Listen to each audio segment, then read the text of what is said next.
Hi all, మా గార్డెన్లో ఏ ఏ పళ్ళ చెట్లు ఉన్నాయో మీకు ఈ వీడియోలో నేను చూపిస్తాను. జర్మన్లో ఈ చెట్టుని యోవన్నాస్ బెర్న్ అంటారు. ఇంగ్లీష్లో సమ్ సిట్రస్ ఫ్రూట్, చిన్న గ్రేప్స్ గుత్తుల్లా ఉండి ఎర్రగా అవుతాయి పండాక. తర్వాత వీటిని హింబెరెన్ అంటారు. రాస్బెర్రీస్ స్టార్టింగ్ స్టేజ్లో ఇలాగే ఉంటాయి, పువ్వులు అయిపోయాక ఇలా చిన్న చిన్న కాయలు అవుతాయి. ఇదేమో ప్లమ్ చెట్టు. తెలుగులో అయితే ఆల్బుకారా అంటారు కదా, అయితే చిన్న సైజ్ ప్లమ్స్ ఇవి.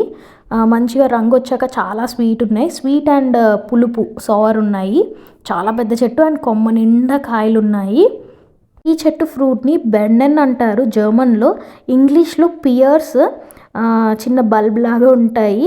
హార్వెస్ట్ టైం మాత్రం అక్టోబర్ నవంబర్కి వస్తాయంట, అంటే మంచి పెద్ద సైజు. పక్కింటి వాళ్ళ యాపిల్ చెట్టు 4 కొమ్మలు మా ఇంట్లో ఉన్నాయి. సో యాపిల్స్ అన్నీ మావే. ఇప్పుడు చెర్రీ చెట్లు ఉన్నాయి, అవి డీటెయిల్గా నెక్స్ట్ వీడియో చేస్తాను.